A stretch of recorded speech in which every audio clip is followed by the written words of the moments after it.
लोक काय म्हणतील एक लघुनाटिका सादर करीत आहे।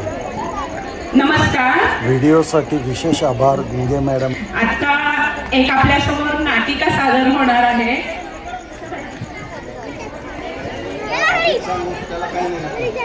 खरं तर नाटकाला आम्हाला खरं तर 2च दिवस मिळाले होते, त्यामुळे तुम्ही आम्हाला समजून घेताली आशा बाळगतो आणि नाटकाचा पात्र परिचय करून देतो। नाटकातले विठ्ठल आहेत विठ्ठल वानकर यांनी पुढे यायचं। नाटकातले विठ्ठल वानकर आहेत। नाटकातलं पांडुरंग जे आहे ते आहेत आपले सरप्राईज पॅकेज अंकुश कुंभार हे पांडुरंग आहेत नाटकातले। नाटकात विठ्ठलच्या आईचा रोल पार पाडतायत हात वर करा जयश्री लांतुरे। आणि विठ्ठलाची बहीण जी आहे ती बहीण पल्लवी पण म्हणतात, तिचं टोपण नाव सुजाता असेल पण ती पल्लवी आहे, ती लहान बहीण त्याची विठ्ठलाची। विठ्ठलाच्या 2 मैत्रिणी आहेत, सुजाताच्या 2 मैत्रिणी आहेत, विठ्ठलच्या पण असू शकतात त्या असं। एक आहे अश्विनी माने आणि दुसऱ्या आहेत, तुम्हीच तुमचा परिचय द्या। पूनम माळवे।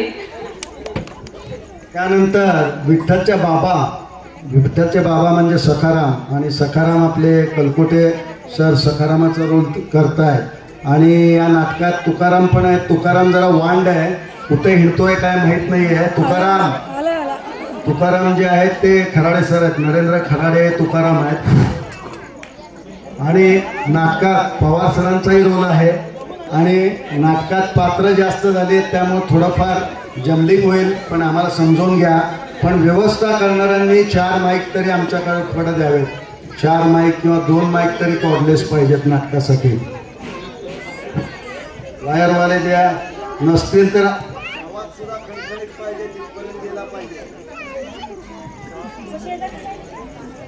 आणि शेजारणीचा रोल जे आहे डॉक्टर प्रतिभा टेकाडे मॅडम शेजारणीचा रोल करतायत। आणि कुणाची नावं राहिले असतील तर ते सगळे शेजारीचे आहेत विठ्ठलचे, आणि ते अचानक घरात एंट्री मारतायत, कारण कलकोटे सरांसारखं विठ्ठलाचं घर आहे। सगळेजण येऊन चहा पितात आणि जातात, सगळे चहा प्यायला येणार आहेत, त्यामुळं विठ्ठलाच्या बाबांना पण सॅल्यूट। आणि आता आपण नाटक चालू करायचं का रे बाबांनो? तयार आहेत, पण विठ्ठलाच्या एंट्री म्हणजे विठ्ठलाकडे हा माईक द्यायला पाहिजे पहिल्यांदी।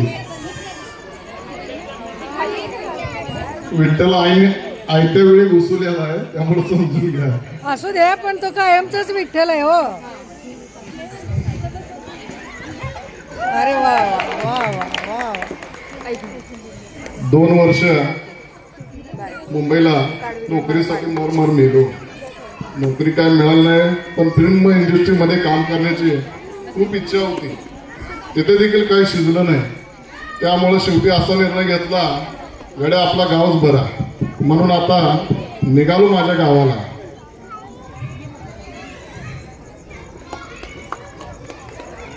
अरे विठ्ठला, तू अचानक कसं काय आलास?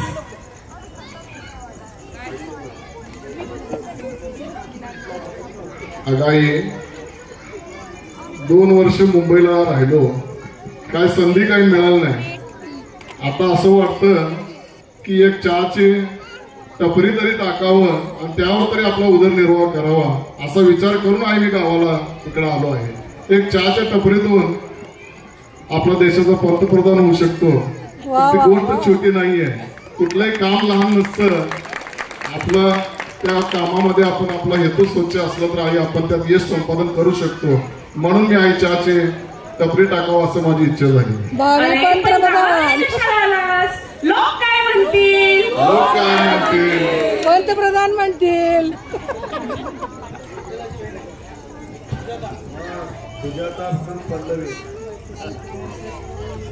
आई अगं आई बोल। अगं तुला एक सांगायचं होतं ग। सांग। तू रागवशील नाही ना? नाही, खरं सांग, तू रागवते मला माहित आहे ग। अगोदर सांग तरी। बरं सांगते। आमची आई फार कडक आहे बरं, त्यामुळे जपून सांभाळून राहा। अगं आई, आपले इंद्रधनुमध्ये आहे की नाही? अगं आई, आपले इंद्रधनुमध्ये आहे की नाही? फॅशन शो होणार आहे। बर, पुढे त्यात मला पार्टिसिपेट करायचं आहे। बर, त्यात जीन्स खाली असतो, मी चुकून जीन्स खाली वर टी शर्ट हे घालायचंय बरं मला. बर अगं तुला जीन्स टी शर्ट घालायचे पण आपण कुठं राहतो माहितीये ना. तुला मी जीन्स टी शर्ट घालायला परवानगी दिली तर कसं दिसेल ते. लोक काय म्हणतील आणि लोक काय म्हणतील. आई तू मला नाही म्हणतेस ना. आता माझी लाडकी फ्रेंड आशू येते तीच तुला समजावून सांगेल बरं. ठीक आहे. अगं पल्ले काकू कुठे आहेत. अहो काकू कुठे आहेत तुम्ही. काकू आले आले आले. त्यासाठी माझ्या सगळ्या मैत्रिणींनी भाग घेतलाय. फक्त पल्लीसाठी आमचा फॅशन शो थांबला आहे. आणि माझी अजून एक मैत्रीण पूनम पण आली आहे. त्यासाठी आम्ही तुम्हाला रिक्वेस्ट करतो तुम्ही पाठवा ना प्लीज. पुन्हा ये की ग माझ्या आईला म्हणू की ग प्लीज पुन्हा. अहो आंटी या फॅशन शो स्पर्धेमध्ये मी आणि आशू या दोघींनी भाग घेतलेला आहे. फक्त आम्ही जीन्स आणि टी शर्ट घालणार म्हणून तुम्ही पल्लवीला नाही म्हणू नका आंटी प्लीज. अगं तुम्ही वयात आलेल्या मुली तुम्ही जर असे कपडे घालून फिरायला लागला तर लोक काय म्हणतील.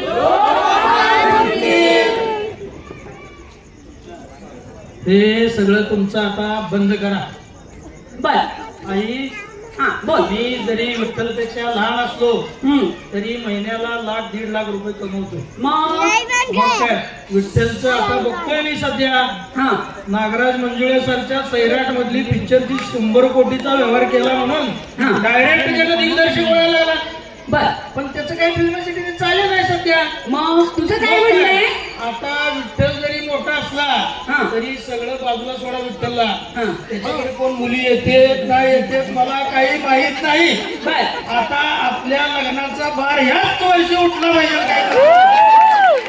अरे वेड्या आपल्या गावात घरात अशी पद्धत आहे का मोठ्या मुलाला ठेवून धाकट्याचं लग्न करायची. काही काय बोलतोय. लोक काय म्हणतील आणि लोक काय म्हणतील.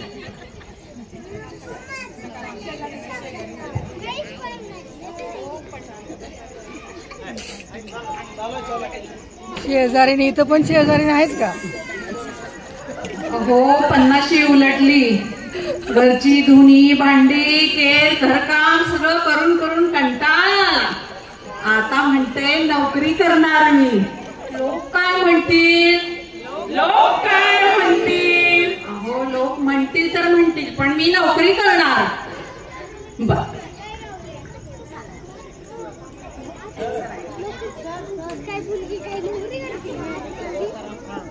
हाय तुमच्या फॅमिलीत आलो आहे. तुमच्या फॅमिलीत आलो आहे पण तुम्ही फॅमिली काहीतरी एका जागतिक प्रश्नाने वेढलेले दिसताय मला. पण शेवटी आता सखारामांच्या घरी आलोय तर मला चहा तर लागतोच. तर माझ्यासाठी चहा करून आणताल का. पण तुमचा जागतिक प्रश्न काय हे तरी मला कळू द्या. अहो सर आम्ही सगळे एकाच प्रश्नाने पछाडलोय बघा की लोक काय म्हणतील. लोक काय म्हणतील. तुम्हाला आता माझी स्टोरी सांगतो लोक काय म्हणतील याच्यावर. मी सुद्धा गरीब कुटुंबातला एक विद्यार्थी होतो. इंजिनिअरिंगला शिकत होतो. इंजिनिअरिंगला घरात आई वडील नव्हते. मग माझं घर म्हणजे माझ्या मित्रांना नंदनवन 1 नंबरचं.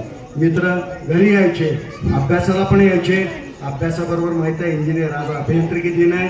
सर विश्वेश्वरराव यांना मी अभिवादन करतो आणि या इंजिनिअरिंगची पुढची स्टोरी चालू करतो. घरात अभ्यास पण करायचा. अहो तुम्हाला जेम्स वॅटची गोष्ट सांगते. सर जरा तुम्ही त्यांची माहिती सांगितलं तर बरं होईल. हे जेम्स वॅट कोण आहे. हो तुमचा मित्र आलाय बघा मला दिसतोय. हा पण चहा प्यायला आलाय का काय. या या या या सकाराम बरेच दिवसातून भेटतोय रे. तुझ्या घरात सर सुद्धा दिसतात. होय होय होय. हो पण जेम्स वॅट तुम्हाला तरी माहित आहे का सर. सांगा ना सर त्या जेम्स वॅट बद्दल. तुम्ही सांगा सर. तुम्ही फार उडाणटप्पा होता सख्यान तुक्या. तुम्ही फार गोंधळ केला दिसतंय शाळेत. पण जाऊ दे जेम्स वॅटची गोष्ट सांगतो. जेम्स वॅटने वाफेच्या इंजिनाचा शोध लावला. पण त्यांनी जेव्हा पहिल्यांदा वाफेचं इंजिन तयार केलं आणि सगळ्या पत्रकारांनी लोकांना बोलवलं आणि त्यांनी ते इंजिन चालू केलं. पण पत्रकार आणि लोक कुजबुजीत होते की इंजिन बंद पडेल. इंजिन काही बंद पडलं नाही. इंजिन चालूच राहील. इंजिन काही चालूच राहिलं नाही. इंजिन मी गोल फेरी मारली अगदी व्यवस्थित आणि जेम्स वॅटने जेव्हा सांगितलं तेव्हाच ते इंजिन थांबलं. जेम्स वॅटने जर विचार केला असता लोक काय म्हणतील तर आज सख्या आणि तुक्या तुम्ही बॉम्बेला मजा करायला वंदे भारतने गेला नसता बरं का. कळलं का. ही जेम्स वॅटची गोष्ट आहे. अरे सकाराम, केस गेले तुले, डोक्यावरची केस गेलेत. अरे काय ते गिरी डॉक्टर गिरीश काळे डोक्यावरची वाटतं. आता म्हातारपणी बी जरा तरुण व्हावंसं वाटतंय. तर याची केसच वाया गेली. अहो 50 उलटली सर, आता काय केश रोपण करणार. लोक काय म्हणतील. लोक काय म्हणतील. छान छान वा वा.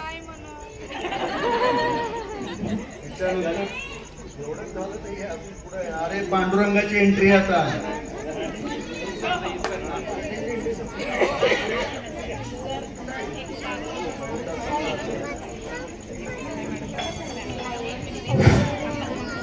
सर एवढ्या गप्पा तुम्ही सांगताय, जेम्स वॅट सांगताय, अजून काय काय वेगवेगळ्या गोष्टी. एखादी प्रेमाची गोष्ट पण सांगा ना. अरे विठ्ठलाला ओव्हरटेक करून पांडुरंगा प्रेमात पडलं की काय. हा मजा चालली आहे तुझी. पण या प्रेमावर सुद्धा कवी मंगेश पडगावकरांची बोलगाणी या संग्रहातील एक उत्कृष्ट कविता आहे. खरं तर ही कविता गणपती समोर म्हणली तर काही लोकांना वाईट वाटतं, पण गणपती ही कलेची देवता आहे. सगळ्या कला या गणपती समोर सादर करायलाच पाहिजेत. त्यामुळे ही कविता अगदी थोडक्यात सादर करतो. या कवितेचे बोल आहेत. ह्यानं प्रेम केलं तिनं प्रेम केलं, ह्यानं प्रेम केलं तिनं प्रेम केलं, करू द्या की मला सांगा तुमचं काय गेलं. तो तिला बागेत एकांतात भेटला, तो तिला बागेत एकांतात भेटला, बाकड्यावर तिच्या जवळ जाऊन नको तितकं खेटला, गुलाबाचं लाल लाल फुल होत पेटला, खेटला तर पेटू दे गे, खेटला तर खेटू दे गे, मला सांगा तुमचं डोकं कशासाठी गरम झालं. तिनं प्रेम केलं त्यानं प्रेम केलं, मला सांगा तुमचं काय गेलं. कान टोपी घातल्याने काही फुलं फुलणार नाहीत, रुद्राक्षाच्या माळाने काही पाखरं झुलणार नाहीत, फुलली तर फुलू दे की झुलली तर झुलू दे की, मला सांगा त्याने थोडे तुमचं बोचकं उचलून नेलं. प्रेम केलं त्यानं प्रेम केलं, केलं तर करू द्या की मला सांगा तुमचं काय गेलं. विठ्ठला म्हणून पांडुरंगा, विठ्ठल तूही शिक आता प्रेम करायचं. पांडुरंगा तूही लक्षात ठेव की प्रेम केलं तर स्टाईलनी करा. छान छान छान. आपण सगळे ना लोक काय म्हणतील पण सर.